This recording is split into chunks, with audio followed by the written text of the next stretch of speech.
For my 30th birthday, I rented a stunning glass-front lake house, spent $800 stocking the fridge with premium ribeyes, and sent invites weeks in advance. No one came. As I sat alone in the dark, my phone buzzed. My sister had just posted a picture of my entire family toasting champagne at a luxury resort in the Hamptons. The caption read, "Family weekend vibes." I did not shed a single tear. I simply opened my banking app, stopped paying my parents' mortgage, canceled my father's truck lease, and froze the massive business line of credit they all conveniently forgot I co-signed. That night, my mother texted to ask if my bank was having an error. I replied, "No error." I just finally took the hint. If you have ever been the scapegoat who pays the bills while the golden child gets the glory, let me know where you are watching from in the comments. Hit like and subscribe because you are going to want to hear how I turned their luxury vacation into their worst financial nightmare. My name is Clara, and I am 32 years old. The sun was just beginning to dip below the tree line in upstate New York, casting long, mocking shadows across the massive mahogany dining table I had painstakingly set for 5 people. I had arranged the expensive silverware, perfectly poured the water glasses, and prepared a beautiful spread of food that was now growing cold. I was a senior wealth manager at a top-tier financial firm in Manhattan, working grueling 80-hour weeks in a highly competitive and high-stakes environment. Instead, the silence in the sprawling 4-bedroom house was absolutely deafening. I sat perfectly still at the head of the empty table, sipping a glass of vintage Cabernet. I had spent the last 3 hours making excuses for them in my head. Maybe traffic out of the city was terrible. Maybe they had taken a wrong turn. Then my phone illuminated the dim room. It was not a belated birthday wish. It was not a frantic apology text claiming they had. My younger sister Brittany had just posted a carousel of photos. The location tag was a notoriously expensive luxury resort in the Hamptons. The first photo showed Brittany, who was 29, glowing in a designer sundress and holding up a crystal champagne flute. Standing right next to her was her husband Jamal, proudly flashing a brand new diamond-encrusted Rolex to the camera. Jamal was a 31-year-old African-American man who confidently referred to himself as a crypto investor and lifestyle influencer, despite the fact that the caption beneath the photo felt like a physical blow. Surprise Hamptons weekend because family is priority number 1. Blessed to have a husband and parents who know how to treat a CEO right. I stared at the glowing screen, my heart beating a slow and steady rhythm against my ribs. The faces of the people who shared my blood smiled back at me, entirely unbothered by the fact that they were supposed to be sitting across from me right now. They had always told me I was boring, that I was just a rigid workaholic who could not keep a relationship, and that I lacked Brittany's brilliant creative genius. Yet, as I sat there in this fading light, the financial math of my family dynamic played out in my head like a cruel and undeniable spreadsheet. Every single month without fail, $800 was auto-drafted from my personal checking account to pay the mortgage on Patricia and Richard's pristine suburban home. Why did I pay it? Because 3 years ago, my father's reckless investments nearly put them on the street, and I stepped in to save them from losing everything. And then there was Brittany, my supposedly brilliant CEO sister. 2 years ago, she and Jamal came to me with a tearful, desperate pitch for her new boutique PR agency. They needed capital to launch. Because my parents had already ruined their own credit scores, they cornered me and begged me to co-sign a $150,000 business line of credit for them. I remember Patricia pleading with me, her eyes brimming with fake tears. I had signed the paperwork. I had literally bought them their house, their truck, and their business. And in return for carrying the weight of their entire existence on my shoulders, I was not even worth a text message on my birthday. I did not throw my wine glass at the wall. I did not call them screaming and crying about how unfair it was. I simply opened my laptop. Being a wealth manager teaches you one very important rule about life: money is power, and emotion is a terrible liability. It was time to cut the power. I logged into my primary banking portal and navigated to the recurring transfers tab. There it was on the screen: Patricia and Richard mortgage, $800. I did not hesitate for even a fraction of a second. I clicked the button to cancel the auto pay. A green checkmark appeared on the screen confirming the success. Next, I found the auto draft for the Ford F-150 lease. I closed the laptop, poured myself another generous glass of wine, and finally cut into the expensive ribeye steak I had cooked for myself. It tasted like absolute freedom. I spent the rest of my weekend enjoying the beautiful lake house exactly as I intended, in total and uninterrupted peace. Monday arrived with a torrential downpour lashing against the floor-to-ceiling windows of my Manhattan apartment. I was already at my desk by 7:00 in the morning, nursing a black coffee and reviewing my client portfolios. I felt incredibly centered. The anxiety that usually plagued me after a family slight was completely gone, replaced by a clinical detachment. I knew exactly what was coming. At precisely 9:14 in the morning, my phone screen lit up. It was Clara, did something happen with your bank account? The mortgage autopay failed this morning. Your father's truck payment bounced too. Call the bank and fix it immediately. We do not want to be hit with any late fees. I stared at the message, marveling at the sheer entitlement. She assumed it was a bank error because the idea that I would intentionally cut them off was inconceivable to her. I had always been the reliable, obedient wallet. I set my coffee. I hit send. For exactly 2 minutes, there was absolute digital silence. I could picture Patricia staring at her screen in her pristine suburban kitchen, the gears slowly turning in her head as she realized her financial safety net had just evaporated. Then the dam broke. My phone began to vibrate violently across my mahogany desk. Patricia called back to back 4 times. I watched her contact photo flash on the screen, hit decline each time, and placed the device face down. The panoramic view of the city suddenly looked a lot brighter.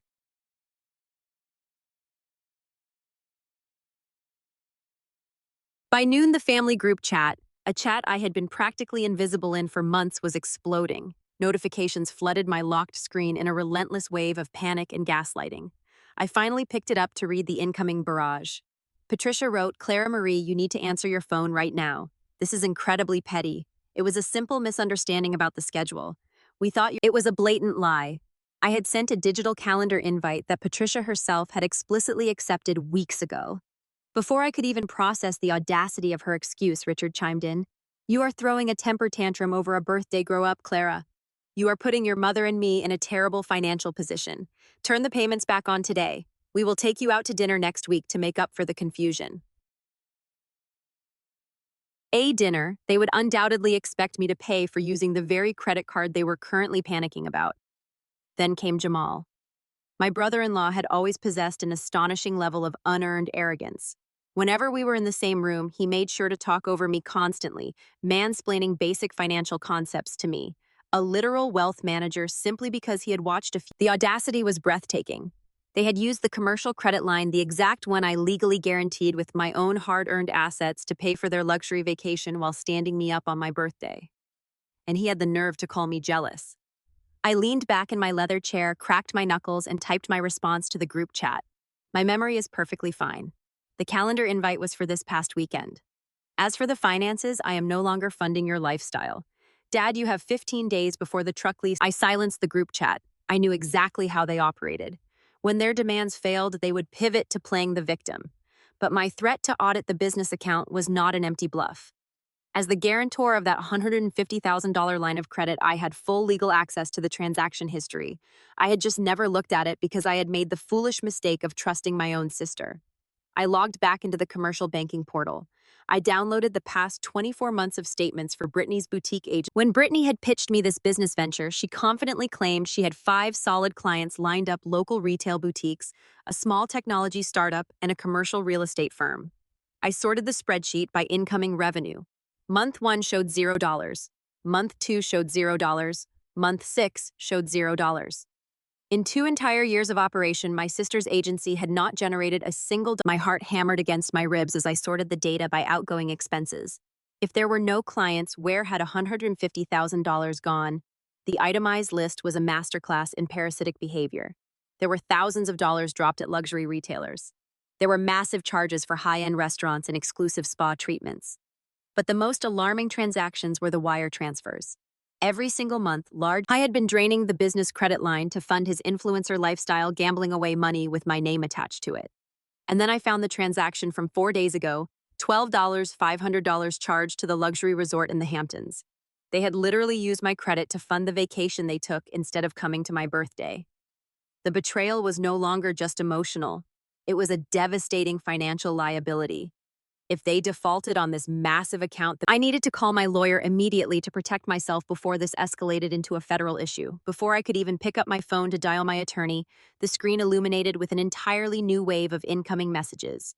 The initial shock of the frozen accounts had clearly worn off, leaving behind a frantic, vicious desperation. They had realized I was not. My father was the first to escalate the situation. Richard sent a massive paragraph abandoning any pretense of a simple misunderstanding.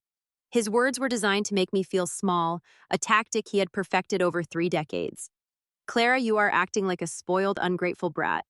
I have worked my entire life to provide for this family, and the one time we ask for a little support, you pull a stunt like the gaslighting was almost poetic in its predictability. He was the one driving a truck paid for by his daughter, living in a house secured by my income. Yet he positioned himself as the hardworking provider, being victimized by a greedy child. I took a slow breath, letting the anger wash over me and then compartmentalizing it. Patricia chimed in exactly 10 seconds. A beautiful childhood. The phrase echoed in my mind. My beautiful childhood consisted of watching them pour every resource into Brittany's dance lessons, Brittany's tutoring, and Brittany's college tuition, while I worked shifts at a local diner to pay for my own textbooks. I was the reliable workhorse. She was the show pony. Then Jamal entered the chat. My brother-in-law never missed an opportunity. Listen to me very carefully, Clara. Family is about forgiveness and grace. We all fall short sometimes, and maybe we dropped the ball on your birthday. We own that. But you are letting your toxic independence ruin a beautiful family bond. As a man who understands wealth generation, I am telling you that you are making a massive mistake. My business requires immediate I read Jamal's message twice. He forgave me. He was gambling my money on offshore cryptocurrency exchanges, using my credit to fund a luxury vacation, and he had the absolute audacity to offer me his forgiveness for freezing my own account. Furthermore, his mention of leveraged positions and a need for immediate liquidity confirmed exactly what I had suspected from the bank statements. He was facing a massive margin call on his crypto trades. The market had dipped over the weekend, and his broker was demanding cash to cover the shortfall. He was completely. I placed my hands flat on my desk. The time for emotional reactions was over. I was a senior wealth manager. I handled hostile takeovers and aggressive corporate restructuring for a living. It was time to treat my family exactly like a hostile entity. I opened the group chat and typed my response. I did not use exclamation points. I did not express hurt or anger. I established a steel boundary. Dad, your financial standing is a direct result of your own choices. My money is no longer available to subsidize your ego. Mom, comparing me to Brittany will not pay your mortgage. Jamal, I am fully aware of what a margin call looks like. You are not experiencing a liquidity issue for a public relations campaign. You are losing money on unregulated crypto exchanges, and you expected to use my credit line to cover. I paused, ensuring every word was deliberate. The mortgage autopay is permanently canceled. The truck lease autopay is permanently canceled. The business line of credit will remain frozen indefinitely. I am initiating a formal separation as the guarantor on the agency account. You have until the end of the billing cycle to secure alternative financing. If you attempt to contact my employer, show up at my apartment, or harass. I hit send. I knew that message would act like a grenade in the middle of their luxury resort suite. I had stripped away their excuses, exposed Jamal's financial incompetence, and removed their access to my capital in one clean stroke. I blocked all 3 of their phone numbers, temporarily needing to guarantee my own peace of mind while I plotted my next legal move. I picked up my phone to finally call David, my attorney, to discuss the offshore wire transfers I had found in the audit. But before I could even navigate to his contact card, a sharp ping echoed from my desktop computer.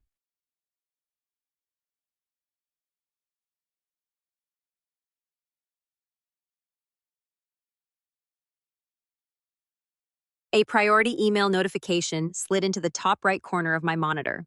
It was an automated security alert from Experian, my personal credit monitoring service. The subject line was highlighted in stark red text: Alert, new hard inquiry on your credit profile. Status approved. Commercial line of credit limit increase. The detailed report loaded on the screen, and the air was violently sucked out of my lungs. The game had just changed completely. 2 weeks ago, precisely 14 days before my disastrous birthday weekend, an application had been submitted to the commercial lending division of my bank. The request was unambiguous. Brittany's boutique agency was petitioning to raise its revolving credit line from $150,000 to a staggering $250,000. Because my impeccable financial standing was anchored to the account, as the primary guarantor, the bank's automated underwriting system had fast-tracked the approval. The funds had been cleared. $100,000 new dollars had been made available to people who despised me. I sat frozen in my ergonomic office chair. The rain continued to batter the glass behind me, but the sound faded into white noise. I am a professional who manages wealth portfolios for individuals whose net worth exceeds the gross domestic product. It requires extensive documentation. It requires the primary guarantor to explicitly authorize the expansion of liability. It requires a signature. My hands moved across the keyboard with a frantic, terrifying precision. I bypassed the standard banking interface. I clicked download. The file opened on my secondary monitor. I read through the standard boilerplate text, my eyes scanning the heavily legal paragraphs, detailing interest rates, repayment terms, and default liabilities. My heart pounded a harsh rhythm against my sternum. I scrolled past the terms and conditions, moving directly to the final page where the execution signatures were housed. There, sitting stark and black against the glowing white screen, was my name, Clara Collins, rendered in a cursive digital font that I had never selected. Attached to that signature was an IP address, a timestamp, and a digital certificate. Someone had forged my electronic signature. My mind raced to process the gravity of what I was looking at. Identity theft is a serious offense, but forging a signature on a commercial loan document crosses the threshold into federal wire fraud. It is a felony. I stared at the forged name, trying to understand how Brittany could have bypassed the bank's rigorous security protocols. To execute a digital signature on a high-yield commercial addendum without the guarantor physically present in a branch, the banking system requires a stringent verification process. It demands second. I scrolled down just a fraction of an inch further. The air in my office suddenly felt freezing cold. Beneath my forged signature were the mandatory witness verification lines. These were the individuals who had supposedly watched me sign this document, who had legally sworn to the bank that Clara Collins was present, consenting, and fully aware of the liability she was undertaking. Witness 1, Patricia Collins. Witness 2, my mother and father had not just enabled my sister's financial irresponsibility, they had not just turned a blind eye to Jamal's offshore gambling. They had actively, willingly, and legally conspired to commit a federal crime against their own daughter. They had served as the verifying witnesses to a forgery that bound me to $250,000 in debt. I pushed my chair away from the desk. I stood up and walked to the window. The betrayal was so absolute, so structurally sound in its malice that it transcended normal anger. When a family member forgets your birthday, it is a personal slight. When they insult your lifestyle, it is emotional abuse. But when your own parents sit in front of a computer screen and legally verify a forged signature to saddle you with crippling debt, so their golden child can maintain a fake millionaire lifestyle, it is a declaration of war. They had weaponized my identity. They viewed me not as a human being, not as a dog. They had known they were committing a crime. Patricia and Richard were not ignorant people. They knew exactly what a witness signature entailed. They had willingly committed perjury and fraud because preserving Brittany's fragile ego and Jamal's delusional crypto investments was vastly more important to them than my financial survival. If I defaulted on this, a sharp, clear focus settled over me. The emotional wounds that had plagued me for 32 years finally scarred over, hardening into an impenetrable armor. I walked back to my desk and picked up my phone. I dialed the direct cell phone number of my attorney, David. He picked up on the second ring. David, I said, my voice eerily calm and entirely devoid of any residual panic. I need you to pull the guarantor paperwork for the commercial line of credit I co-signed 2 years ago. My sister and her husband are not just squandering money, they are committing federal. David replied, his tone instantly matching my professional severity. Do they know you are looking? Have you mentioned the limit increase to them? I just froze the card this morning, I explained, keeping my words precise. They are panicking because they cannot pay their hotel bill in the Hamptons. Keep it frozen. David advised, his voice taking on the sharp, tactical edge I usually reserved for hostile. I agreed and ended the call, placing my phone deep inside my bottom desk drawer. I did not want to see any more notifications. I did not want to read Patricia's manipulative texts or Jamal's ridiculous posturing threats. I needed total, absolute focus. The rain continued to pound against the thick glass of my office window, blurring the Manhattan skyline into a gray wash. Inside, the only light came from the harsh glow of my dual monitors. As a senior wealth manager, my entire career is built on forensic financial analysis. I dissect complex corporate structures, identify hidden. My family thought I was just a boring number cruncher sitting at a desk. They were about to learn exactly what a forensic financial audit looks like when it is weaponized by someone who has absolute nothing left to lose. I turned my attention back to the commercial banking portal. Earlier, I had done a quick skim of the incoming revenue and found it to be non-existent. Now it was time to tear the entity apart piece by piece. Brittany had named her company Ascendancy Public Relations. When she pitched the idea to me and my parents in our childhood living room 2 years ago, she had a glossy, professionally bound presentation.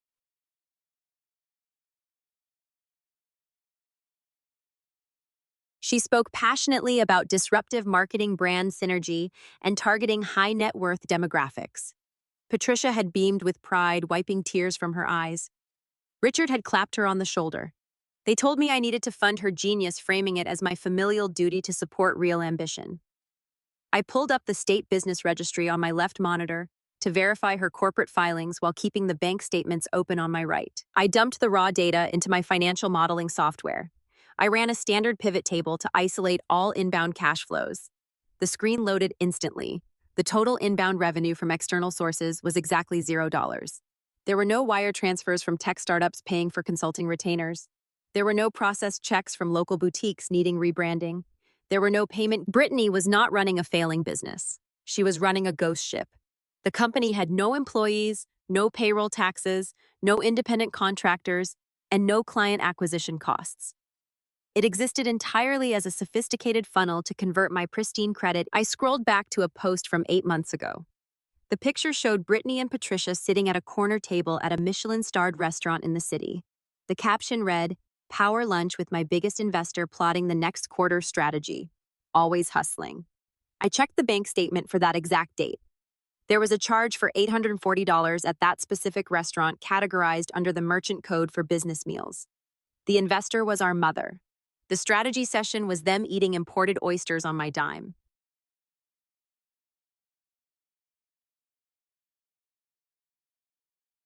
I found another post this time from Jamal. He was standing in front of a sleek private jet on a sunny tarmac wearing a tailored suit and holding a leather briefcase. The caption read, "Wheels up to Miami to close a major crypto partnership. The grind never stops." I searched the transaction history around that specific date. There was a charge for $3,000 to a private aviation photo studio, a place where fake influencers rent a grounded, decommissioned. I categorized the expenses one by one. The software quickly generated a pie chart of their relentless theft. 40% of the funds had been wired offshore to Jamal's cryptocurrency gambling accounts. 30% had gone to luxury travel, high-end dining and resort stays for Brittany, Jamal, and my parents. 20% was spent on designer clothing, luxury car. I sat back and looked at the pie chart glowing on my screen. The sheer scale of the deception was dizzying.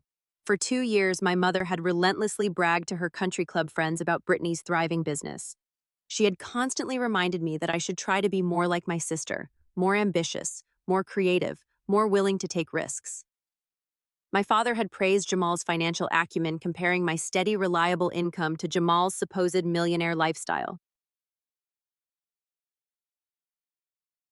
They had built an entire alternative reality, an elaborate stage play of wealth and success, and they had forced me to finance the production while keeping me locked outside the theater. A strange, absolute sense of peace washed over me. When you are the family scapegoat, you spend your entire life wondering what is wrong with you. You analyze every interaction trying to figure out why your best is never good enough, why your achievements are ignored. There was nothing wrong with me. I was dealing with parasites. My family was not just toxic. They were a coordinated criminal enterprise operating under the guise of familial love. They had drained the initial credit line dry.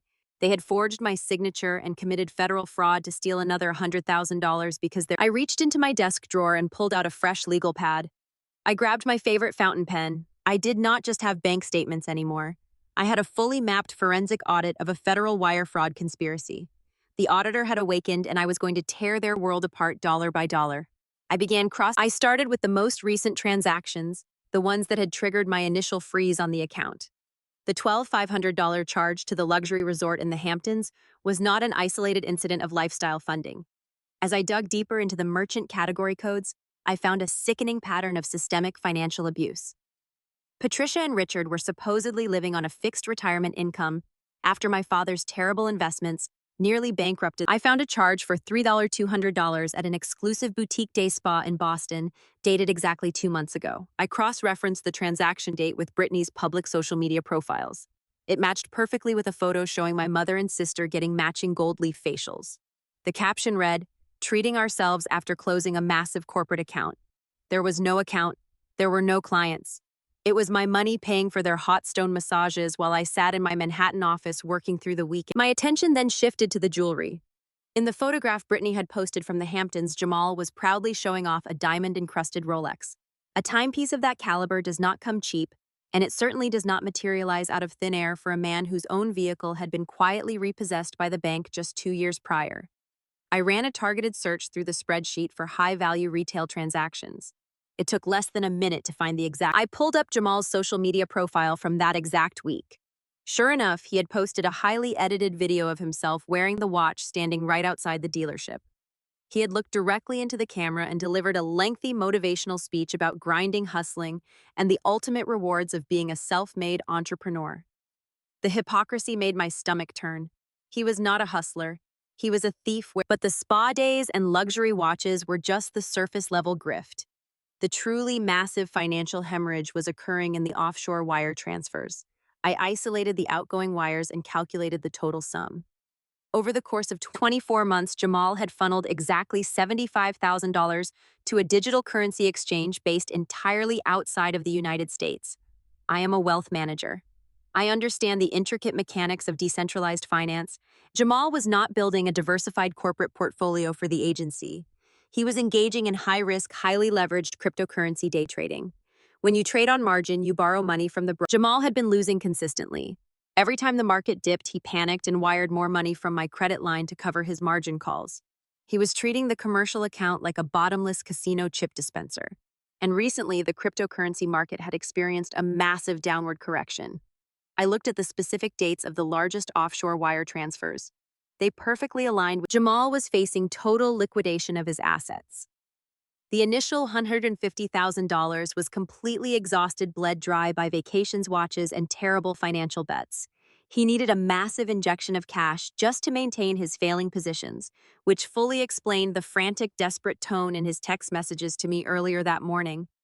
It also explained why my family had crossed the line from simple financial exploitation into federal crime. They had forged my signature to increase the limit by another $100,000 because I printed the transaction logs and laid them out across my desk. The physical paper made the betrayal feel even more tangible. My parents had co-signed this disaster. They had watched Jamal drain a commercial account to buy watches and gamble online. They had enjoyed expensive dinners and resort vacations funded by my stolen credit. I gathered the printed statements, the social media screenshots, and the financial models I had generated. I placed them neatly into a red manila folder. This was no longer just a defensive maneuver. I was compiling a prosecution package. The bank's fraud department would need evidence, but more importantly, the federal authorities would require a clear financial narrative. I had successfully traced every stolen dollar from the moment it left the account to the moment it was wasted on their. The auditing phase was complete. Now I needed to solidify the evidence of the forgery itself before they realized the extent of their exposure and tried to cover their digital tracks. I reached for my keyboard again, ready to hunt down the exact audit trail of the document they used to steal my identity. I needed to see exactly how they had bypassed the bank's rigorous security regulations. The first detail that jumped out at me was the IP address associated with the primary guarantor signature, my forged signature. I copied the string of numbers and ran it through They had not hired a hacker. They had not used a sophisticated proxy server to mask their location. They had sat at the oak desk in my father's home office, logged onto their residential internet network, and brazenly committed identity theft from the comfort of the house I funded.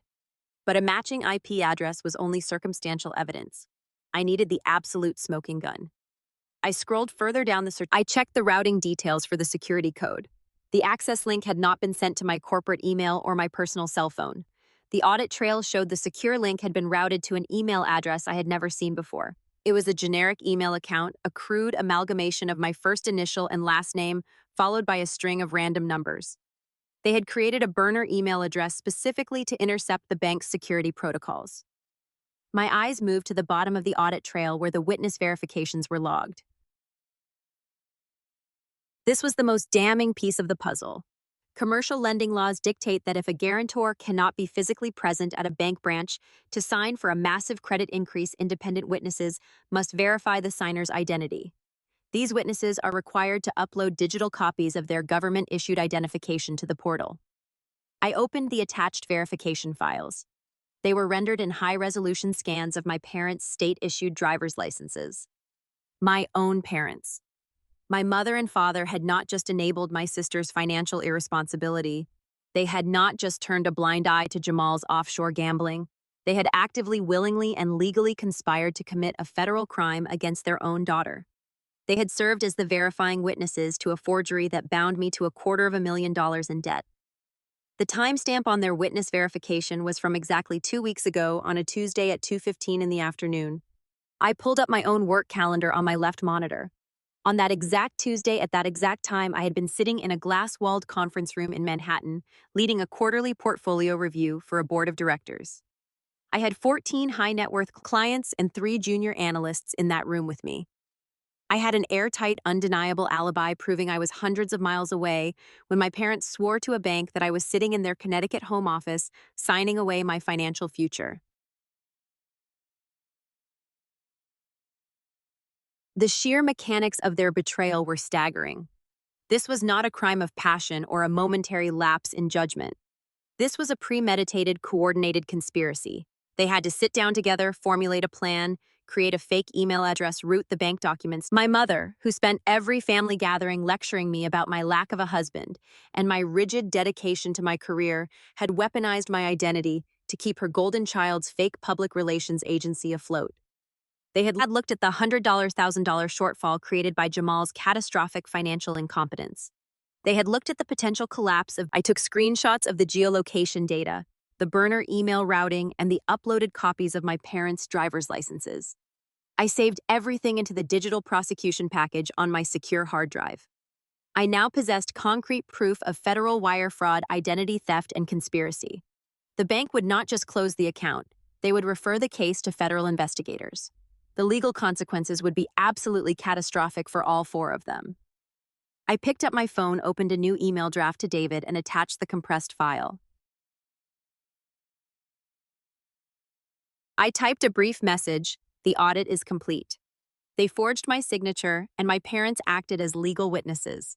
Review the file. I want to proceed with full legal and criminal action. I hit send. The electronic swoosh of the outgoing email felt like the slamming of a vault door. My desk phone rang less than 5 minutes later. It was David. He did not bother with a polite greeting. "I am looking at the files right now," he said, his voice clipped and professional. "You have them dead to rights. This is a textbook case of federal wire fraud and aggravated identity theft. The fact that your parents notarized the digital envelope elevates this to a conspiracy charge. They are looking at mandatory minimums if the bank decides to push this to the federal authorities." I kept my eyes on the Manhattan skyline. "I know," I replied. "What is our next move? We need to build an impenetrable wall of data," David instructed.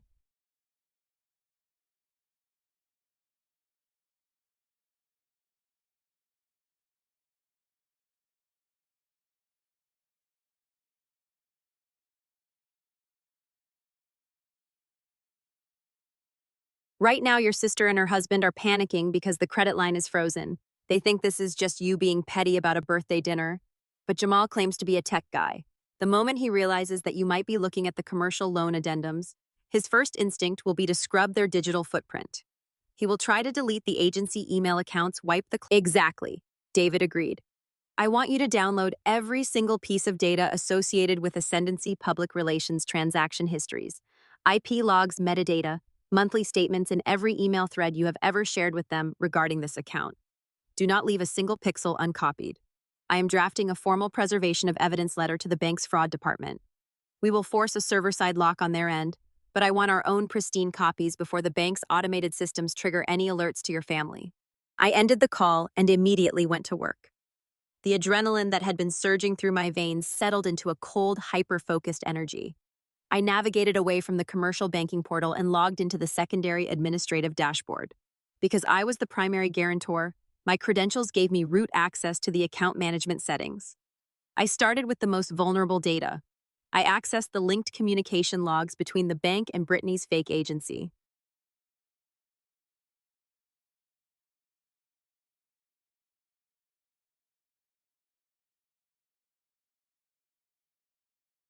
I exported the entire message history into a secure, time-stamped file.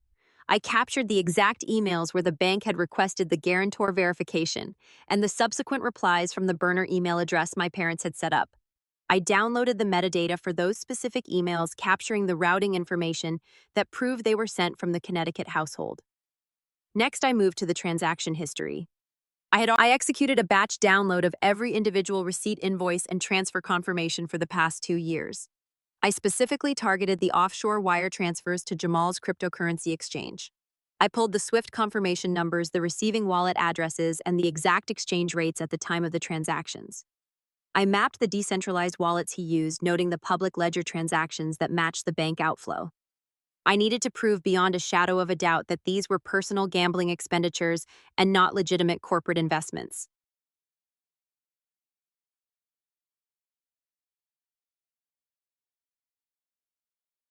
Then I turned my attention to their public facade. I opened a new browser window and went to the official website for Ascendancy Public Relations. It was a glossy, template-based site filled with stock photos and meaningless corporate jargon. I used a web archiving tool to capture the entire site structure, preserving the source code and the exact layout. I took high-resolution screenshots of their team page where Brittany listed herself as Chief Executive Officer and Jamal as Chief Strategy Officer. They had proudly claimed those titles to impress their friends. Now those titles legally established their liability as corporate officers committing fraud. I moved on to their social media accounts. I spent the next hour systematically archiving every post, story, and tagged photo that contradicted their financial reality. I captured the images of my mother sipping champagne in the Hamptons, the video of Jamal flaunting the $28 $500 Rolex, and the post brag. I cross-referenced each social media post with the exact date and time of the fraudulent bank charges. I was building an irrefutable timeline of theft and deception. As I compiled the data, my phone remained silent. I had temporarily blocked their numbers to focus on the task, but I knew the silence would not last. They were currently stranded at a luxury resort with a declined corporate card. They had no way to pay for their opulent weekend, and they were completely cut off from their primary funding source.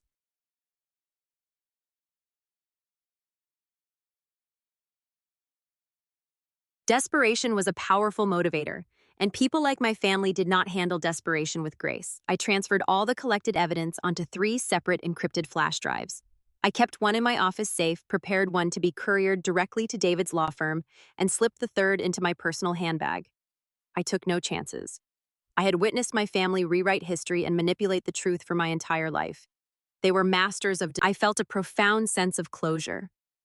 The family that had abandoned me at a rented lake house on my birthday was about to experience a profound sense of abandonment by the banking system they had exploited. I picked up my desk phone and dialed David back. "The data is secured," I reported. "I have the entire transactional history, the metadata for the forged documents, the offshore wire confirmations, and a complete archive." "Excellent work," Clara. David said, his tone reflecting genuine professional respect. "I am submitting the fraud packet to the bank's legal division by close of business today. Once they review this, they will formally freeze the account from their end and initiate a federal investigation. But you need to be prepared for the immediate fallout." "What do you mean?" I asked. "Your family is not going to just sit quietly in the Hamptons and accept this," David warned.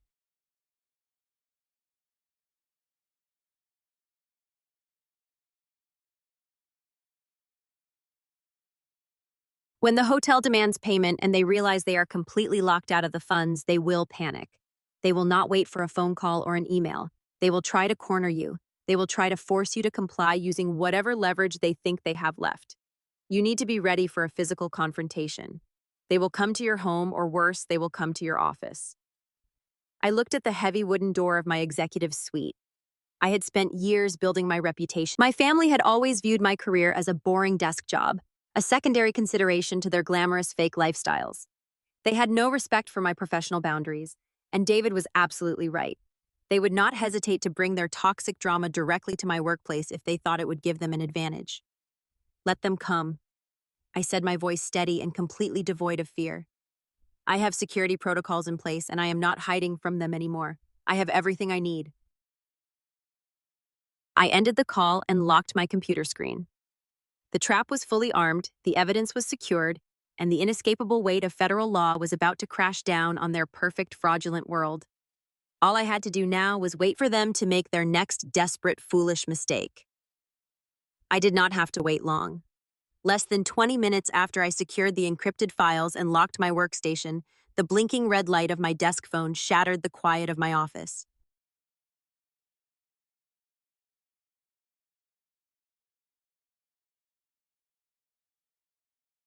It was the private extension from the main reception desk downstairs. I picked up the receiver. Clara Collins speaking, I said, keeping my tone perfectly level. Ms. Collins, I am so sorry to interrupt your afternoon.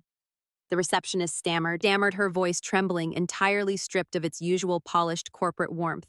There are three individuals in the— I could hear the shrill, chaotic echoes of Patricia's voice bleeding through the phone line. She was shrieking something about an emergency and demanding that someone fetch her ungrateful daughter. The collision of my toxic family dynamic with my strictly controlled professional sanctuary had officially occurred. Alert the head of building security, I instructed the receptionist calmly. Tell them to dispatch 2 guards to the lobby, but order them to stand by and observe. I placed the receiver back on its cradle. I stood up, smoothed the lapels of my tailored navy blazer, and walked out of my office. The elevator ride down to the ground floor took exactly 45 seconds. I used that time to slow my breathing and lock my emotions behind a wall of absolute ice. They were entirely reliant on my shame, but they had fundamentally miscalculated. I had nothing to be ashamed of. The doors slid open with a soft chime. My firm was housed in a building that served as a temple of generational wealth. The lobby was an expansive atrium of imported marble, dark mahogany paneling, and hushed, respectful silence. It was a space designed to make high-net-worth clients. Brittany was wearing the exact same designer sundress she had been flaunting in her social media posts from the Hamptons. But the glamour was entirely gone. The fabric was deeply wrinkled, her expensive blowout was a tangled mess, and her mascara was smudged under her eyes. Patricia was putting on a theatrical performance worthy of an award. She was clutching her chest, weeping loudly, and trying to grab the arm of a bewildered junior analyst who was just trying to walk to the elevators. Mom, I said, projecting my voice across the marble floor. It cut through her wailing like a physical blade. You are trespassing in a private corporate facility. All three of them whipped their heads toward me. The relief on their faces was instantaneous, immediately followed by feral rage.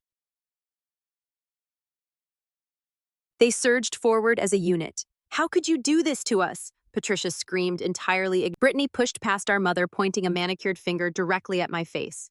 You are a vindictive, jealous monster. We had to leave Dad sitting in the lobby of the resort as physical collateral because the hotel security refused to let us all leave the property without settling the final folio. He is sitting there right now like a hostage while we drove 3 hours back to the city to find you. You are going to pull out your phone and unlock that commercial credit line right this second.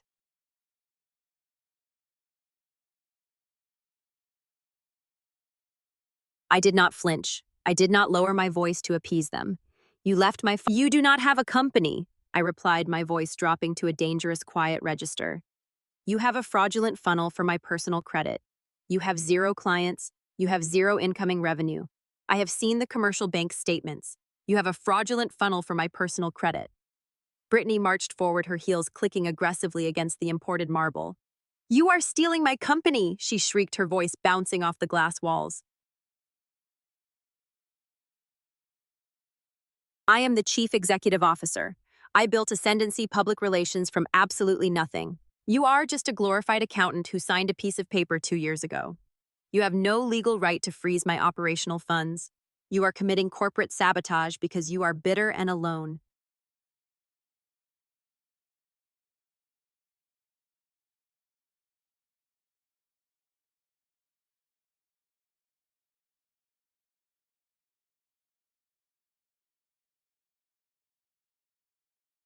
I looked at my sister, genuinely amazed by the sheer depth of her delusion.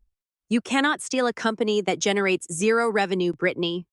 I replied, my voice carrying clearly across the quiet space. A company is a commercial entity that exchanges goods or services for money. You operate a fraudulent funding funnel for your husband's offshore crypto addiction and your luxury spa days. The only operational funds you have are the ones I legally guaranteed with my own personal assets. Assets you both system. Jamal saw the crowd of onlookers grow. He realized his physical intimidation had failed miserably when the 2 building security guards stepped closer at my subtle nod. So he pivoted to his final, most desperate tactic. He adjusted his jacket, standing tall, and projected his voice so every executive and client in the lobby could hear him clearly.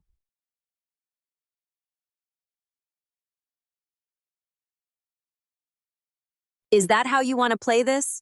Jamal asked, pointing a rigid finger at my face. You want to talk about corporate fraud in front of your little corporate friends? Fine. Let us talk about a senior wealth manager at a prestigious Manhattan firm who intentionally sabotaged a minority-owned small business.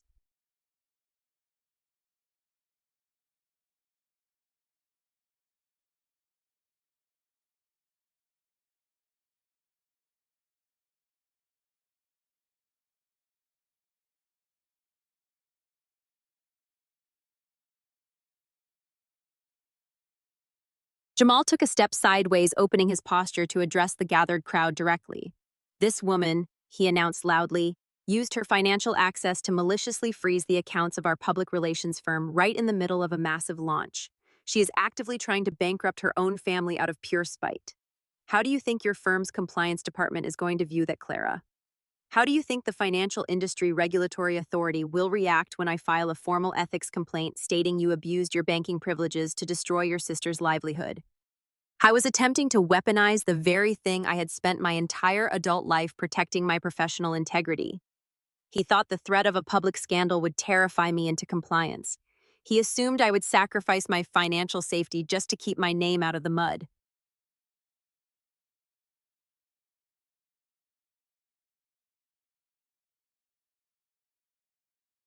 I will go to the press, Jamal continued, his voice dripping with venomous confidence. I will go on every social media platform. I will tag your chief executive officer. I will tag every major client this firm represents. I will tell the entire world that Clara Collins uses her financial expertise to financially abuse and manipulate minority entrepreneurs. Your career will be absolutely finished by tomorrow morning. I let his threat hang in the air for a long, heavy moment. The lobby was completely silent save for Patricia's artificial sniffling from the floor. Every eye was locked on me, waiting to see if the highly respected wealth manager would crack under. Jamal sneered, crossing his arms over his chest. It is not extortion. It is a promise. Open your banking app and authorize the release of the funds. I am not asking you again.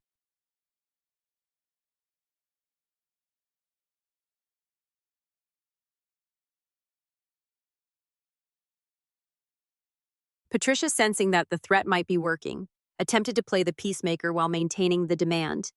Clara, please, she begged from the floor, completely ruining her designer dress on the marble. Jamal is just upset. We are all deeply upset. Do not make him ruin your career over this. Just open the app on your phone. It takes 5 seconds to fix this. We can forget any of this ever happened. I looked down at her. You are offering to forgive me? I asked, letting a sharp, humorless laugh escape my lips. You sat at your desk in Connecticut, forged my electronic signature on a commercial loan document to steal an additional $100,000, and you are offering me forgiveness.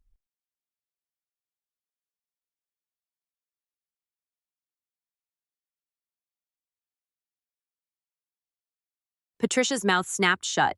The fake tears instantly stopped flowing. She scrambled to her feet, her face suddenly pale and terrified. She had not realized I knew about the forgery. She thought I had only frozen the initial account limit. I do not know what you are talking about, Patricia stammered, her eyes darting nervously toward the security guards.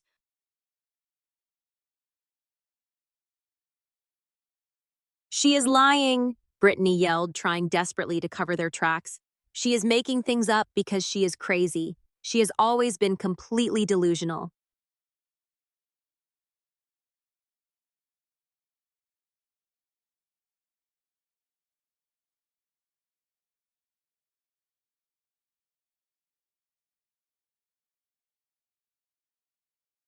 Jamal ignored the mention of the forgery, likely because he thought I could not prove it. You hear that? He yelled to the lobby. She is throwing wild accusations because she knows she is caught. I am giving you one last chance, Clara. Open your phone and authorize the release of the funds, or I am walking to the elevators to find your boss right now. I did not block his path to the elevators. Instead, I took a deliberate step to the side, extending my hand toward the polished silver doors in a gesture of absolute invitation. Be my guest, Jamal, I said, my voice projecting crisp and clear across the lobby. But before you take another step, you should know that the man who just walked up behind you is the senior director of human resources for this entire firm. Jamal froze. The aggressive forward momentum he had built up vanished in an instant. He slowly turned around. Standing less than 5 feet away was Harrison, our head of human resources, accompanied by the chief of building security. Harrison had clearly been observing the entire interaction from the edge of Harrison, I said, keeping my posture impeccably straight and my tone entirely devoid of emotion. I need to officially report an active extortion attempt occurring on company property. These three individuals are currently demanding that I. Harrison adjusted his glasses, his expression a mask of stern corporate disapproval. I heard everything, Clara. We take threats against our wealth managers and our firm's integrity very seriously.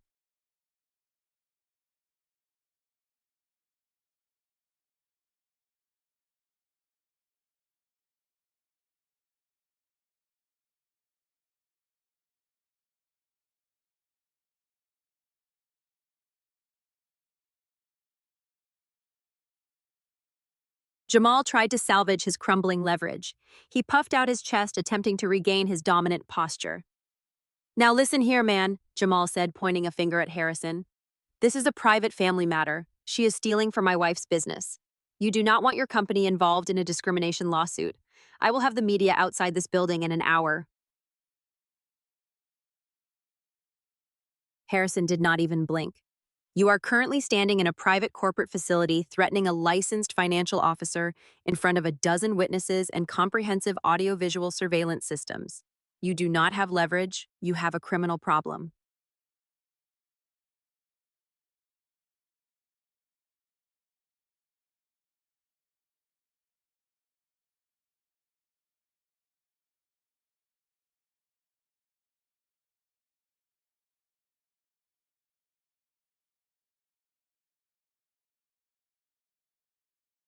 I turned my attention to the head of security.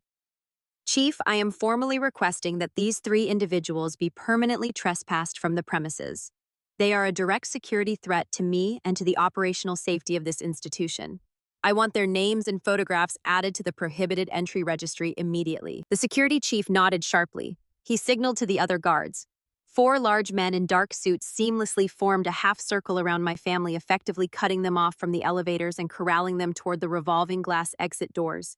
It is time for you to leave, the chief commanded, his voice leaving absolutely no room for debate.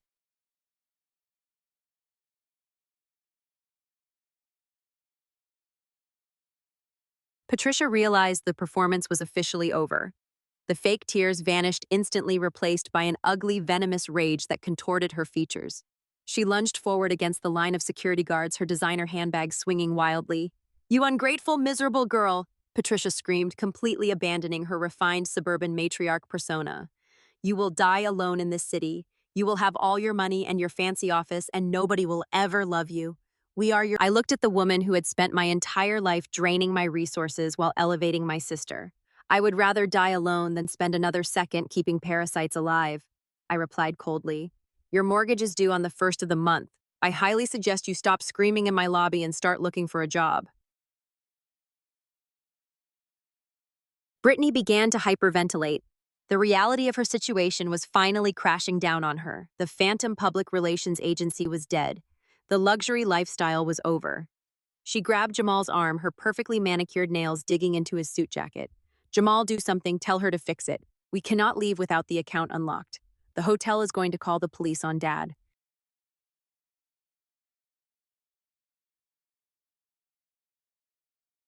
Jamal tried to shake off the security guard who had placed a firm guiding hand on his shoulder.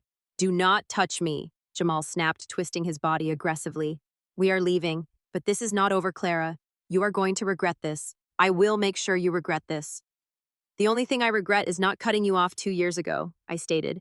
"Now get out of my building before I press—" The security team moved in unison, physically directing Jamal, Brittany, and Patricia through the heavy glass doors and out into the torrential Manhattan rain. I watched them stumble onto the wet pavement. They had no umbrellas. They had no money for a luxury ride service. They were completely stranded in the storm, exactly the way they had stranded me at that lake house on my birthday.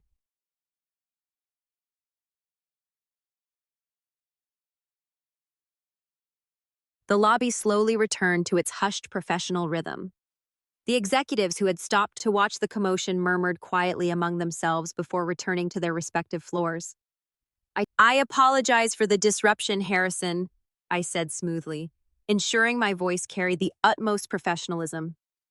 "I am currently cooperating with my private legal counsel regarding a complex case of identity theft and federal wire fraud committed by those individuals. Harrison nodded, typing rapidly on his tablet. You handled that flawlessly, Clara. We deal with hostile actors in this industry all the time, but it is rarely this personal. I will have legal draft a standard protective order. Your employment and reputation here are entirely secure. No one is going to entertain it. I appreciate your support, I replied. I need to head back up to my office. I have a client portfolio review at 2 o'clock, and I need to finalize the quarterly projections. Take all the time you need, Harrison offered. If you need the rest of the afternoon off to deal with this, the firm completely understands. That will not be necessary, I assured him. My personal life is officially handled. My professional obligations remain my priority. I walked to the executive elevator bank, my heels clicking rhythmically against the marble floor. I swiped my keycard, stepped into the empty cab, and watched the polished silver doors slide shut, sealing me away from the chaos of my former family. As the elevator rapidly ascended toward the penthouse levels, I took a deep, cleansing breath. The suffocating weight I had carried on my shoulders for my entire life was completely gone. I returned to my office and sat down at my desk. The dual monitors were still glowing with the forensic audit files and the downloaded evidence of their federal crimes. I picked up my phone from the bottom drawer and disabled the temporary block on their numbers. I did not do this to read their messages or to entertain their apologies. I did it because my attorney needed. The phone immediately vibrated with a new incoming message. It was an email notification. Brittany, having been thrown out into the rain with zero access to her stolen funds, had apparently decided to send one final spiteful communication. The email subject line read, "You are cordially invited." I clicked the message, and a heavily designed digital envelope animated across my screen, bursting open in a shower of virtual gold confetti. The invitation itself was an exercise in excessive corporate vanity. Ascendancy Public Relations proudly requests your presence at our 3rd annual anniversary and growth gala. Location: the grand ballroom of a premier 5-star hotel in Midtown. Beneath the glossy graphics, Brittany had typed a personalized note. The timestamp showed she had composed it while standing in the pouring rain outside my building, dripping wet and completely cut off from my credit, yet still desperately clinging to her illusion of superiority.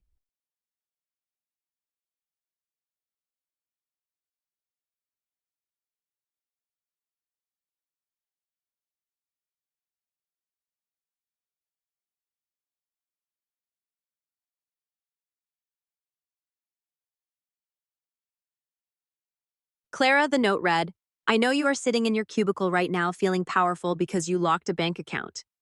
But real power is building an empire and bringing high net worth people together. Jamal and I are hosting the networking event of the season next week. I am sending you this invite so you can finally see what actual tangible success. I stared at the screen, letting the sheer, unfiltered audacity of her words wash over me. She had just been physically removed from my workplace by security. She was stranded on the sidewalk with a declined credit card. Yet her immediate response was to invite me to a luxury gala.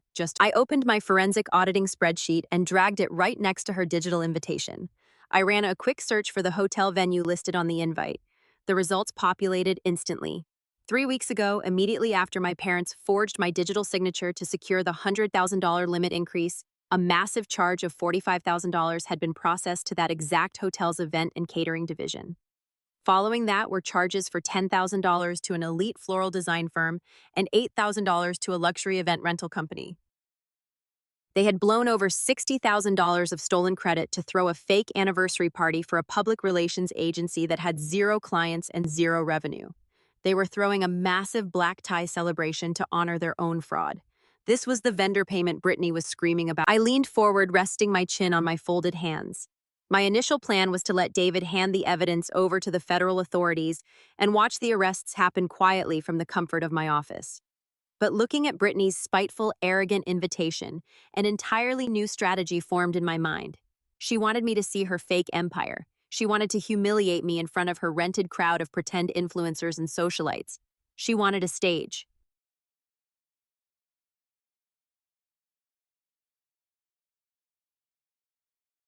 I decided I was going to give her exactly what she wanted. I was going to attend her gala, but I was not going alone. I reached for my phone and typed a quick email to my attorney. David, clear your schedule for next Friday night. Rent a tuxedo. We have been invited to a gala, and we are going to deliver the fraud packet in person. I hit send, closed my laptop, and smiled. The trap was no longer just set. The jaws were ready to snap shut.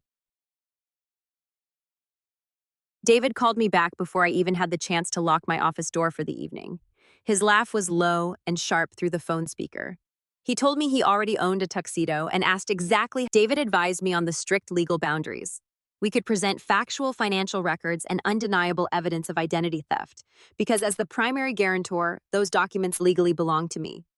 We just had to ensure we did not cross into physical provocation.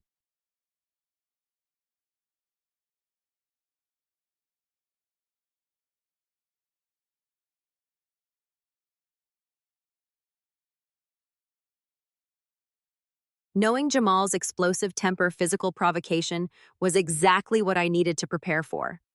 I contacted an elite private security firm that our wealth management company frequently used for high-profile client transports.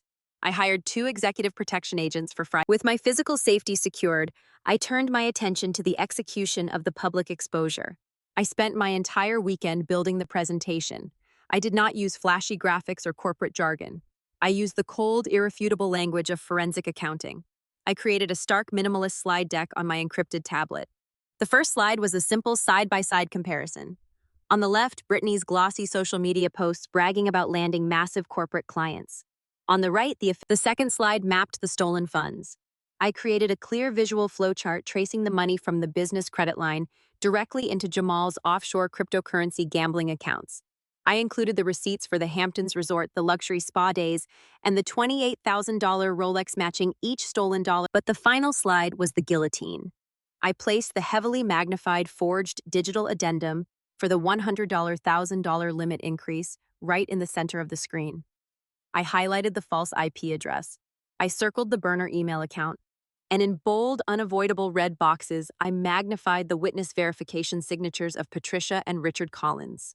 I tested the presentation on 3 different screens to ensure maximum visibility. I bought a universal wireless display adapter to ensure my tablet could hijack whatever projection system Brittany had rented for her grand speeches. Every technical detail was accounted for. By Thursday night, the digital execution. Friday evening arrived with a crisp chill in the Manhattan air. I stepped out of the black town car and looked up at the towering facade of the 5-star hotel in Midtown. The valet rushed forward to open the heavy glass doors, welcoming us into a world of manufactured prestige. I walked into the grand lobby feeling absolutely untouchable.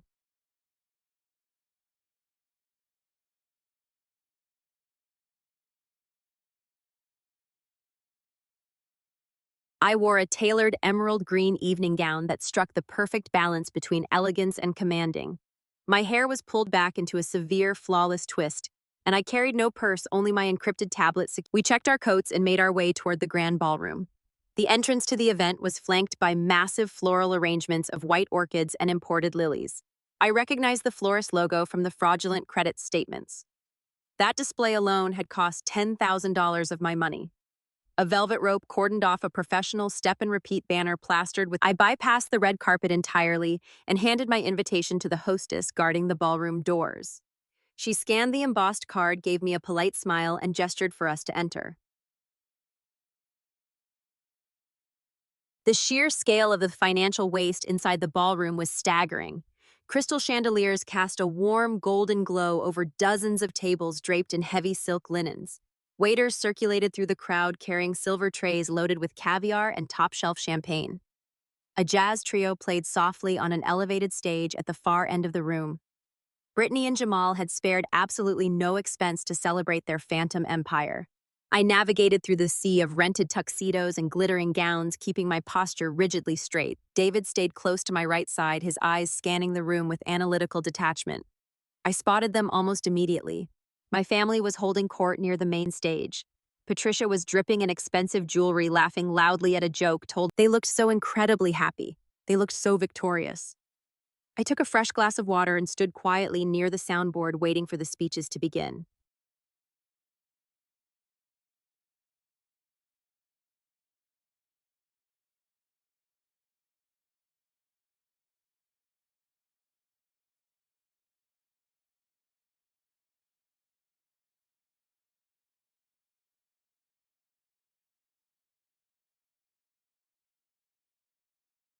The heavy fabric of my emerald gown brushed against the ornate carpet with a rhythmic sweep as I walked straight down the center aisle of the grand ballroom. The private security agents fell into step flawlessly behind me. As I moved into the direct light of the crystal chandeliers, a few guests, Brittany was still holding the microphone frozen in her posture of manufactured triumph. The smug, victorious smile slowly melted off her face as her eyes registered my presence.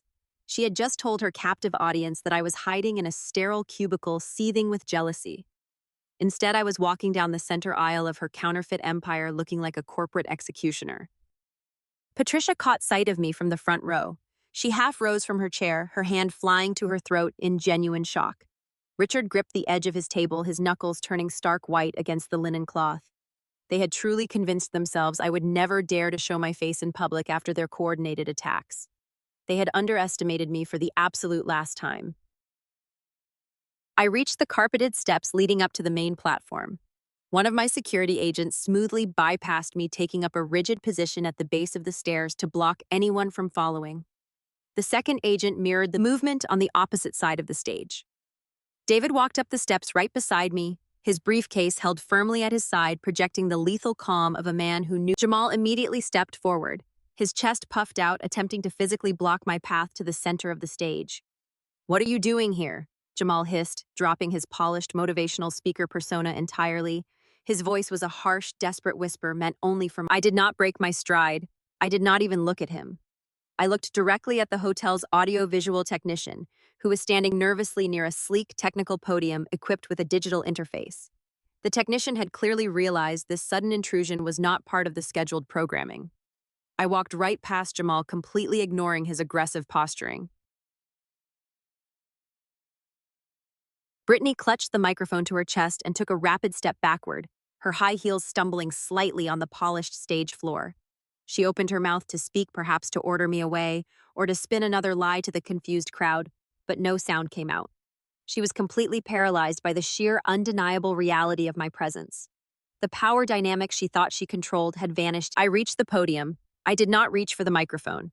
I had absolutely zero intention of engaging in a shouting match or delivering a dramatic monologue to defend myself against her petty insults. Words could be debated. Words could be manipulated by professional liars like my parents and my sister. Data, however, was absolute. Data did not care about family loyalty or public relations spin. I unzipped the sleek leather folio I had carried into the room and pulled out my encrypted tablet. I retrieved the universal wireless display adapter I had purchased specifically for this exact moment.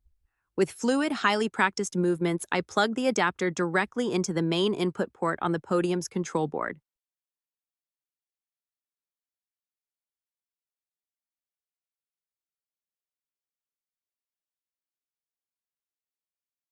The audio-visual technician reached a hand out to stop me, his eyes wide with panic.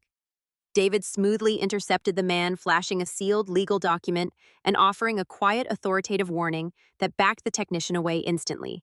David informed him that we were securing evidence of federal financial crimes and any interference would be treated as obstruction. The technician raised his hands in surrender and stepped back from the board. I tapped my tablet screen, syncing the device to the adapter. Above our heads, the massive high-definition projector screens that had been displaying the Ascendancy Public Relations logo suddenly flickered. The golden, elegant branding vanished entirely. The screens went completely black for one agonizing second. A collective gasp echoed through the cavernous ballroom. Below us on the floor level, Patricia was frantically pulling on Richard's arm, urging him to do something to stop the presentation. Richard stood up, his face flushed with panic and anger, and marched toward the stage. My security agent at the base of the stairs stepped squarely into his path, crossing his arms and effectively pinning my father to the floor level without saying a single word.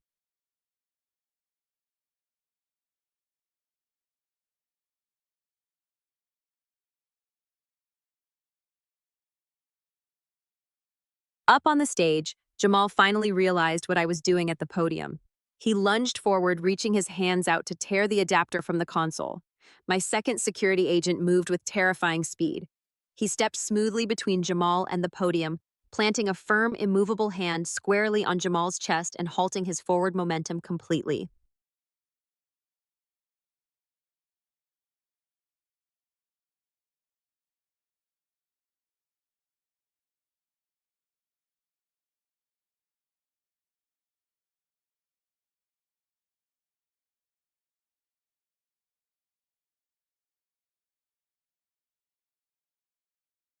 "Do not touch the equipment, sir," the agent commanded.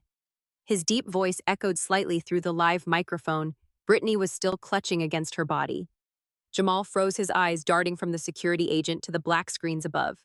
He was trapped. I looked down at my tablet. The connection indicator flashed green. The synchronization was perfectly stable. I opened the minimalist slide deck I had spent my entire weekend building in the quiet solitude of my office. I took one final steadying breath, feeling the absolute weight of 32 years of disrespect and financial abuse evaporate from my shoulders. I rested my finger on the glass screen. I swiped to the right.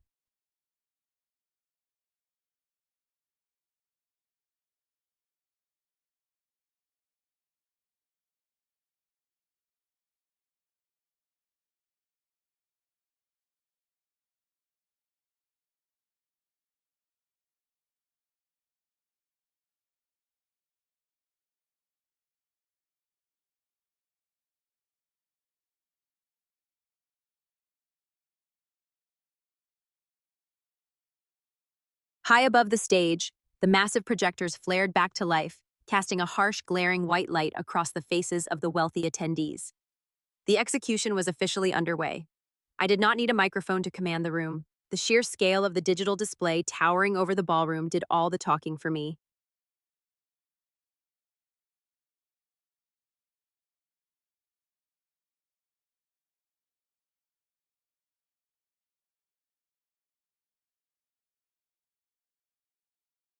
The guests had turned their attention upward, expecting to see a slick promotional video or a montage of Brittany and Jamal shaking hands with fake corporate clients.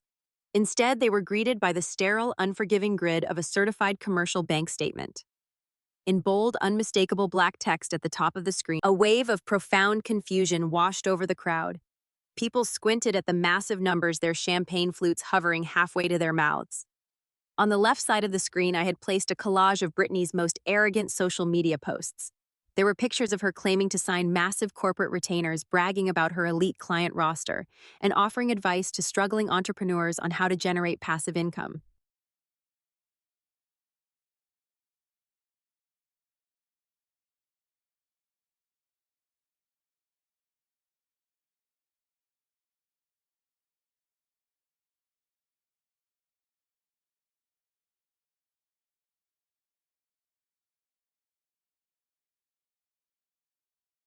On the right side of the screen was the bank's official ledger for the past 24 months. I had highlighted the incoming revenue column in bright, undeniable neon yellow. Month 1 0, month 2 0, month 12 0, month 24 0.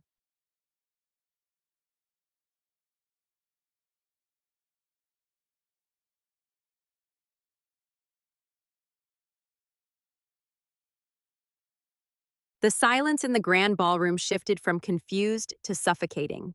These were people who understood money. They were venture capitalists, boutique owners, and social climbers who knew exactly how to read a balance sheet. They stared at the giant zeros running down the length of the projection screen, and the realization hit them all at once. The company they were currently celebrating did not actually exist. It had never generated a single dime of legitimate client revenue.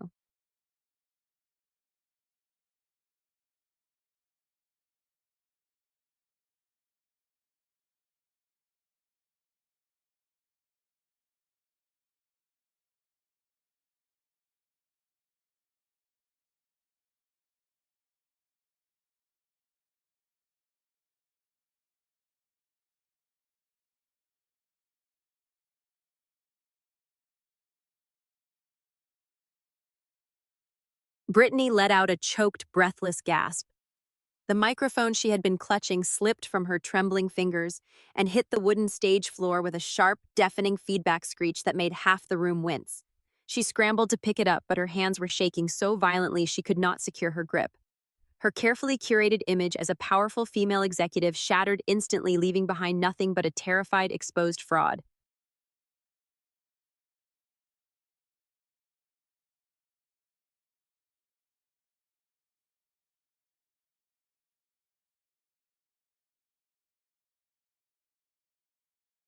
Down in the front row, Patricia buried her face in her hands, completely unable to look at the screen. Richard sat frozen, his jaw slack, staring at the financial reality he had helped construct. The tech entrepreneur they had been laughing with just 10 minutes earlier slowly pushed his chair away from their table, deliberately putting physical distance between himself and my parents.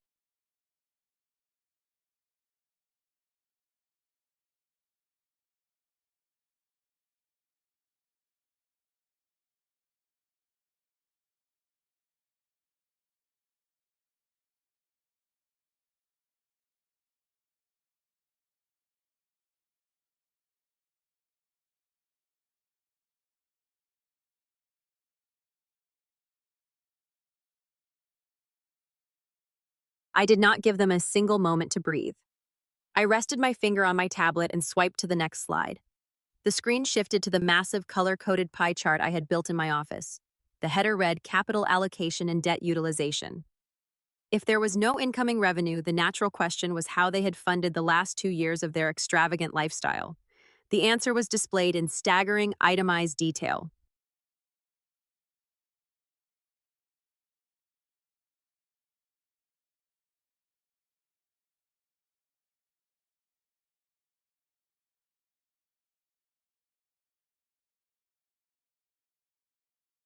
I had extracted every single outgoing wire transfer and matched it with its corresponding receipt. The largest section of the pie chart highlighted in glaring red detailed Jamal's offshore cryptocurrency activity. I displayed the exact dates and amounts of his desperate wire transfers, routing tens of thousands of dollars from the commercial credit line directly to unregulated foreign exchanges.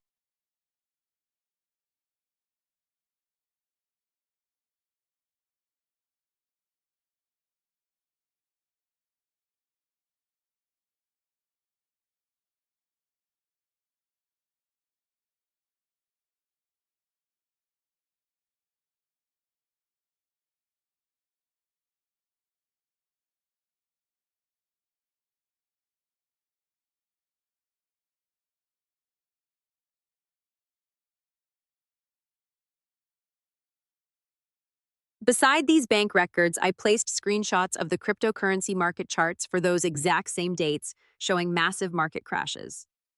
It was a perfect, undeniable visual representation of a man. Jamal opened his mouth desperately, looking around the stage for a way to stop the presentation. But my security agent stepped closer, his physical presence a silent, terrifying warning. Jamal swallowed hard and took a step back, completely neutralized.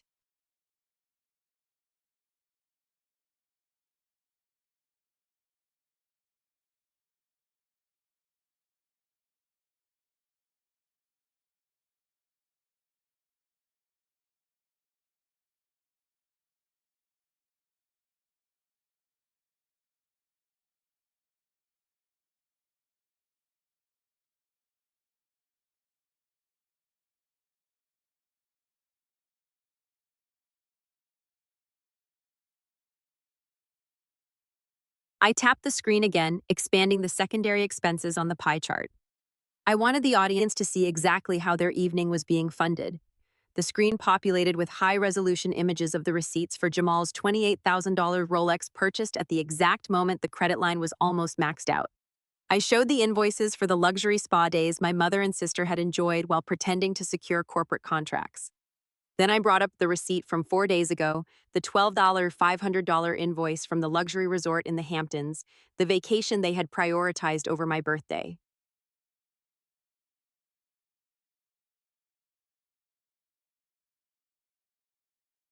I placed Brittany's Instagram photo of the family toasting champagne right next to the declined credit card notice the hotel had issued them earlier that very day. The final set of receipts materialized on the massive screens. It was the itemized catering, floral, and venue invoices for the exact ballroom we were currently standing in. The total exceeded $60,000. The payment method listed was the commercial line of credit I had guaranteed.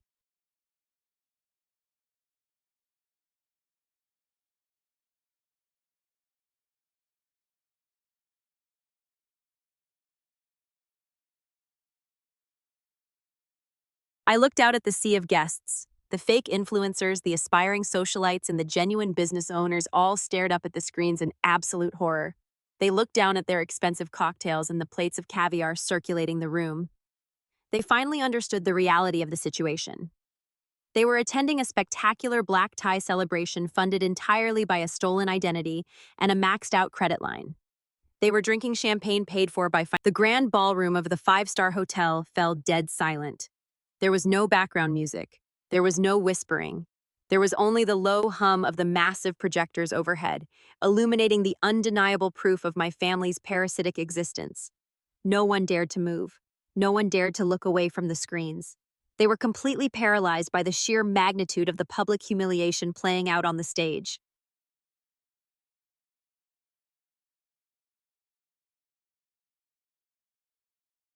Brittany covered her face with both hands, quietly sobbing into her designer dress. Jamal stared at his expensive shoes, unable to meet the eyes of a single person in the crowd. The facade was completely, irreparably destroyed. But the financial exposure was only the preliminary phase of my retaliation. The money they had wasted was trivial compared to the method they had used to obtain it. I adjusted my grip on my leather folio. I looked down at Patricia and Richard in the front row, locking eyes with my mother. Her face was ashen, drained of all color and arrogance. She knew what was coming next. She knew exactly what they had done to secure the final round of funding that paid for this exact room.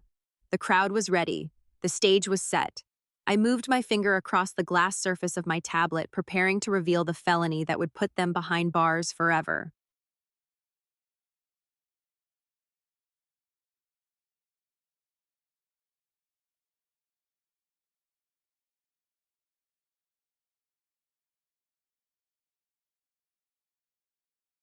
I swiped my finger across the smooth glass of the tablet. The massive screens above the stage flickered, and the colorful financial charts were instantly replaced by a stark black and white legal document. At the very top, the header read, Commercial Line Extension Agreement, in bold, intimidating lettering. I had magnified the execution date to clearly show it was processed exactly 14 days ago.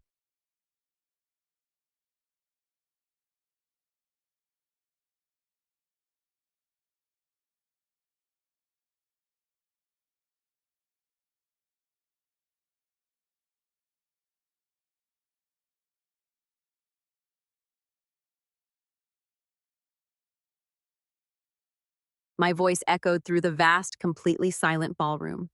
As the actual business owners in this room are well aware, securing a $100,000 credit limit increase requires the explicit verified authorization of the primary guarantor. That guarantor is me. However, 2 weeks ago, at the exact moment this document was supposedly executed, I was sitting in a glass-walled conference room in Manhattan, leading a quarterly portfolio review. I have 14 high-net-worth clients who can attest. I tapped my screen again. A bright red box appeared, highlighting the bottom right corner of the projected document. A remote digital signature of this magnitude requires 2 independent witnesses to legally verify the identity of the signer, I announced, projecting my words with absolute clarity.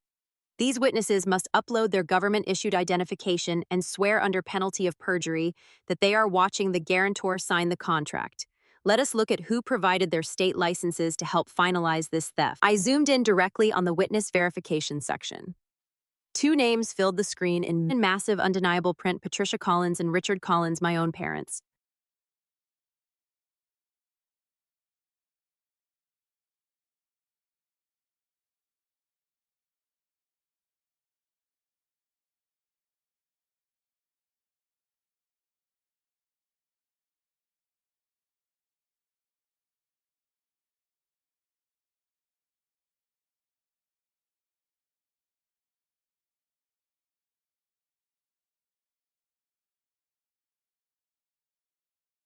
A collective gasp swept through the affluent crowd.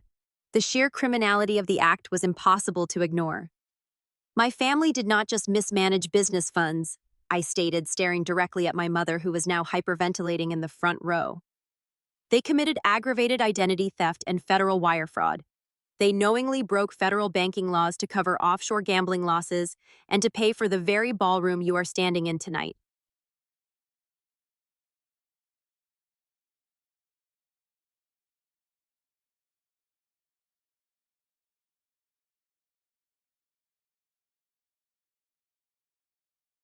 That was the breaking point for Jamal. The total destruction of his wealthy influencer persona, combined with the sudden realization that he was facing federal prison time, shattered his fragile ego completely. He let out a furious, animalistic yell and charged up the stage steps toward the podium, his face contorted with absolute rage, his hands curled into tight fists.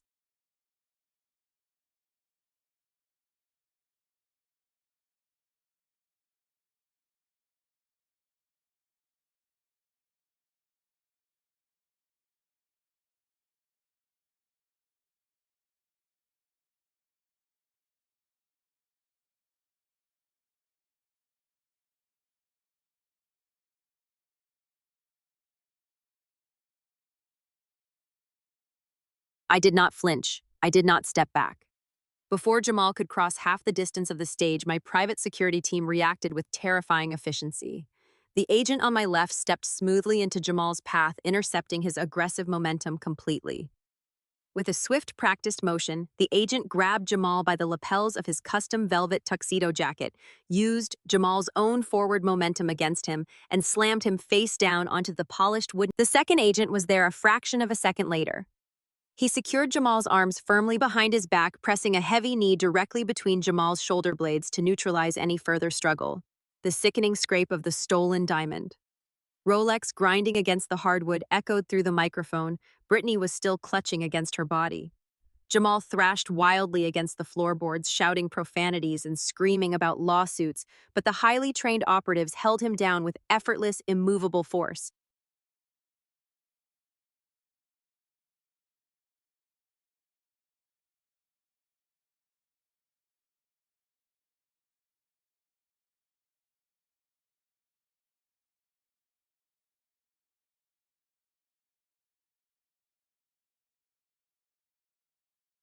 Down in the audience, Patricia shrieked in horror, clutching Richard's arm. Brittany simply collapsed onto the stage stairs, ruining her expensive gown as she sobbed uncontrollably into her hands. The entire fraudulent empire had collapsed in under 5 minutes.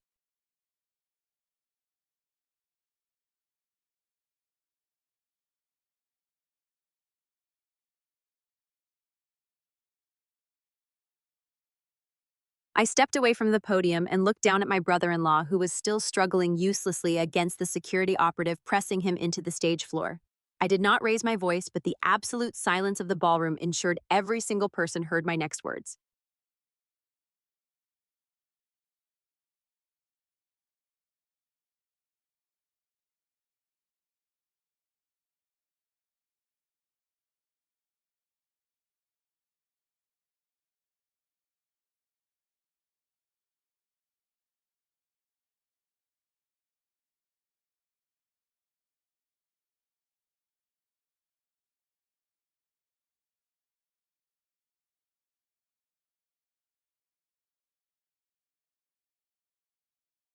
I did not just come here to crash your party, Jamal, I stated flatly. I came to inform you that my legal counsel has officially transferred the entire— Brittany let out a gut-wrenching wail from the stairs. You cannot do this to us, she screamed, mascara running down her cheeks in thick black rivers. We are family. You are supposed to protect us. Family does not forge signatures to saddle their sister with $250,000 in federal debt, I replied coldly. You chose to be criminals. I am simply letting the justice system do its job.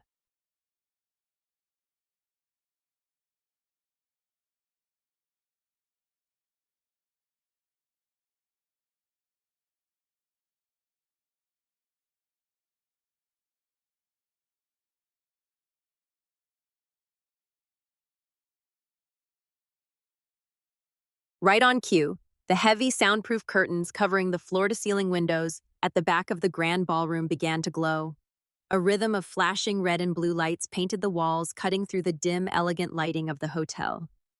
The faint, high-pitched wail of approaching sirens grew deafeningly loud, confirming that the authorities I had contacted earlier that evening had finally arrived.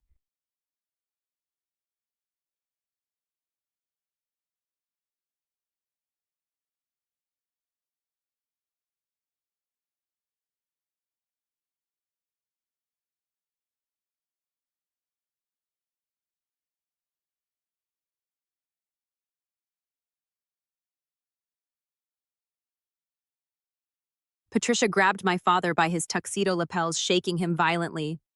Richard, do something, she shrieked. They are going to arrest our babies. You have to fix this right now. Richard did absolutely nothing. He stood paralyzed, his eyes darting toward the main entrance, realizing that his own involvement as a fraudulent witness meant he was next in line for a federal indictment.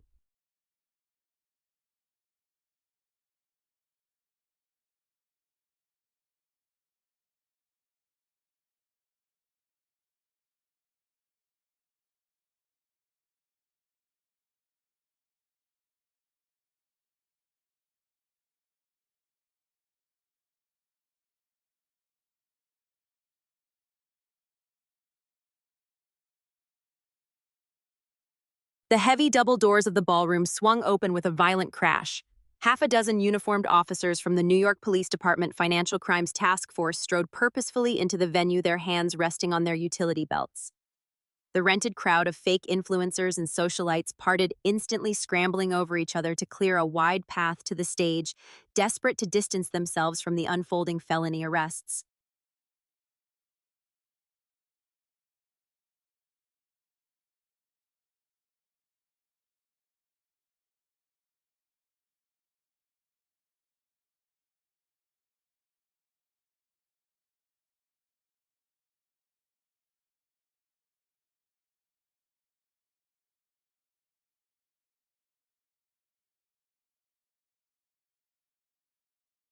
The lead officer approached the stage, his eyes scanning the chaotic scene before locking onto me and David.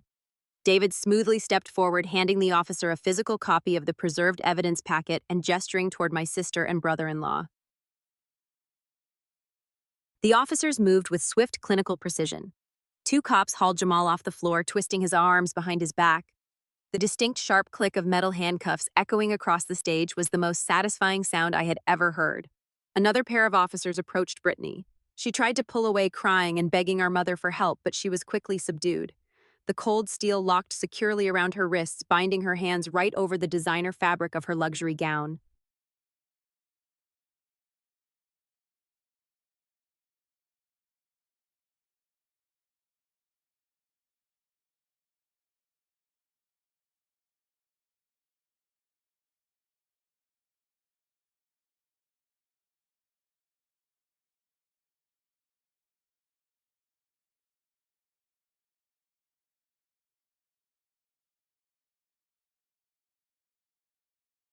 "You have the right to remain silent," the lead officer recited, his voice completely devoid of sympathy as he read them their. As the heavy double doors of the ballroom swung shut behind the police, the remaining guests began rushing for the exits. The opulent anniversary gala had transformed into a crime scene, and nobody wanted their face caught on the security cameras when the federal investigators started asking questions. Patricia and Richard were left standing entirely alone in the center of the wreckage.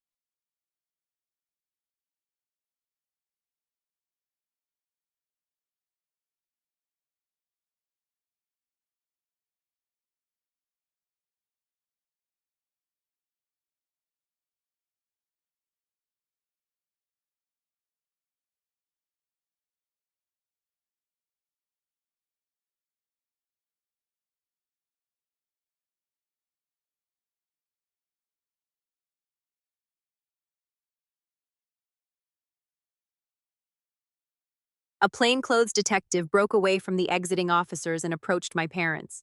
I watched from the elevated stage as he pulled a printed copy of the forged digital addendum from his jacket pocket. He pointed directly to their notarized witness signatures at the bottom of the page.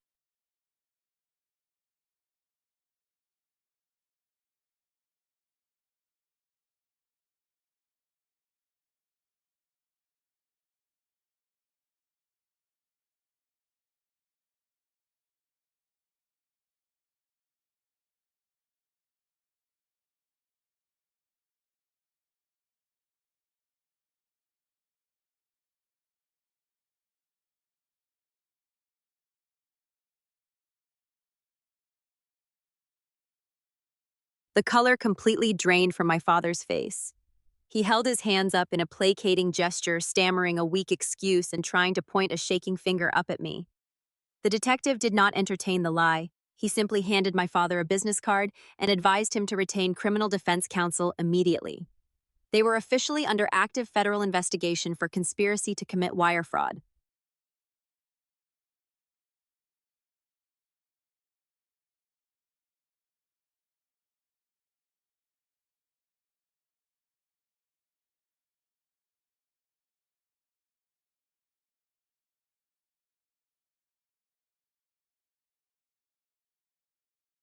The financial guillotine I had set in motion fell with absolute merciless precision over the next few weeks. With the business credit line frozen and the fraud investigation moving forward, the bank immediately called the entire loan due.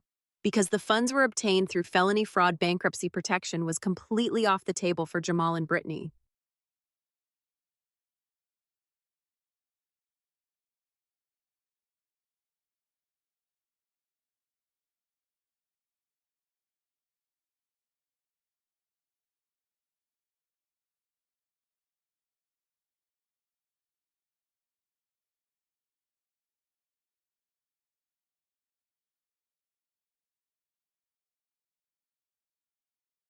They lost absolutely everything.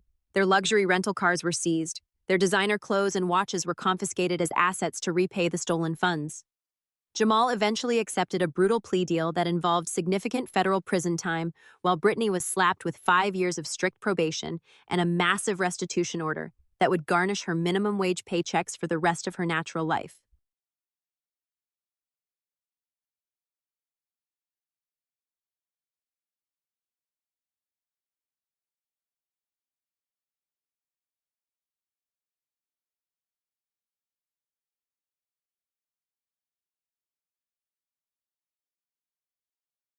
But the most satisfying collapse belonged to Patricia and Richard.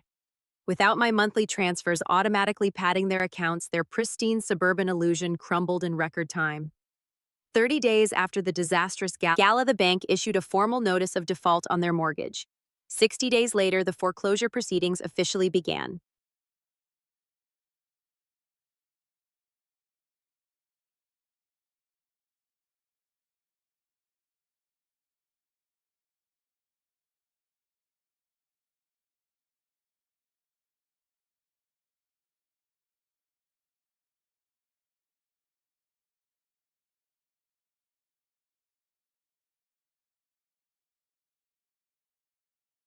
The absolute peak of their humiliation happened on a bright Tuesday afternoon. According to a highly entertaining frantic voicemail, my mother left on my block number. A repossession truck showed up right in the middle of her neighborhood book club meeting. The repo men attached their heavy metal chains to Richard's beloved Ford F-150 and dragged it away right down the street while all the wealthy neighbors watched from their front porches. The man who cared so deeply about his social status was left standing in his driveway with nothing but the keys to a truck he no longer owned.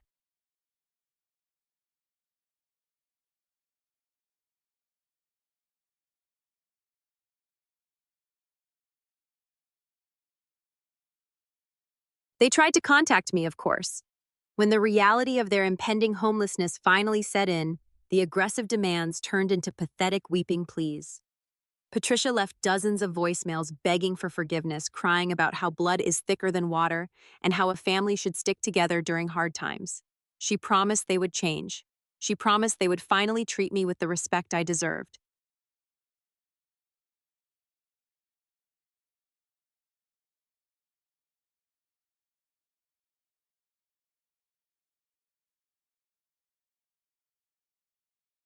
I listened to exactly one of those voicemails before deleting it and changing my phone number entirely. I forwarded their new mailing address to David with strict instructions to serve them with a permanent restraining order if they ever came within 100 yards of my physical presence. The financial umbilical cord was officially severed, and the emotional bridge was burned to ash. I did not feel a single ounce of guilt.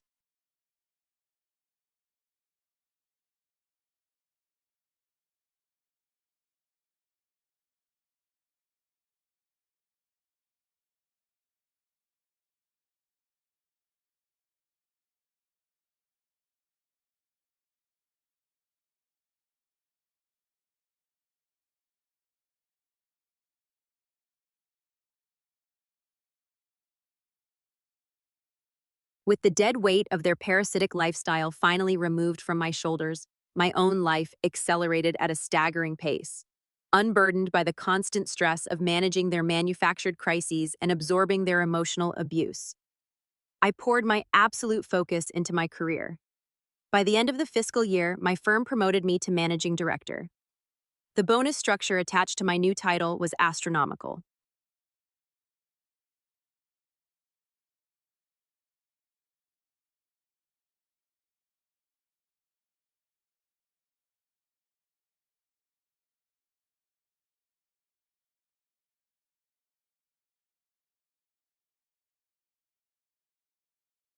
I did not use my money to rent lake houses for ungrateful people anymore. I used it to secure a stunning glass-walled penthouse apartment overlooking Central Park. I decorated the space exactly to my own taste, filling it with modern art and sleek, expensive furniture. There were no spare rooms for visiting relatives. There was only space for the peaceful, abundant life I had meticulously built with my own two hands.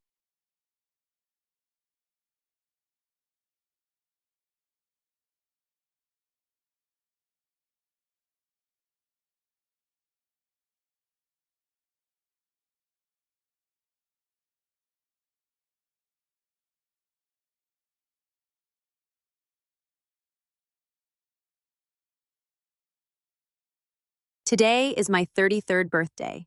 I am standing on the private wraparound terrace of my penthouse holding a glass of vintage champagne, looking out over the glittering, endless lights of the Manhattan skyline. I am entirely alone, and I have never felt more powerful or more at peace in my entire life.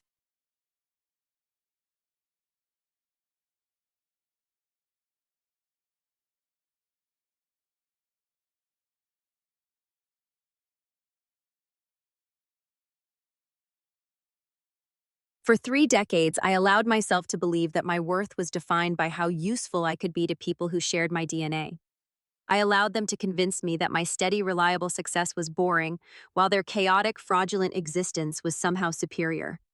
I thought I had to buy their love by paying their bills and tolerating their endless disrespect.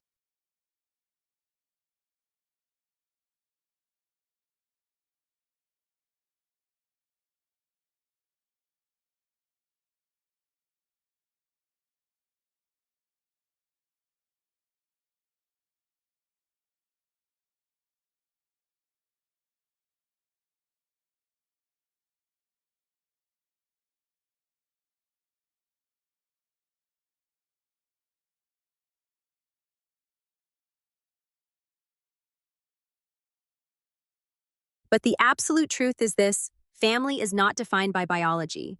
Being related to someone does not give them a VIP pass to exploit your resources, disrespect your boundaries, and sabotage your future. I cut off the parasites, and in return, I got the entire world. Have you ever had to walk away from toxic family members to save your own future?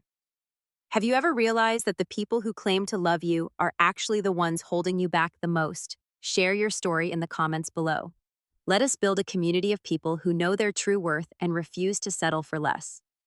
If you found my journey satisfying, hit the like button and subscribe to the channel for more stories of standing up, setting hard boundaries, and taking back your power. Remember, your peace is priceless, and it is always worth protecting no matter who you have to cut out to find it.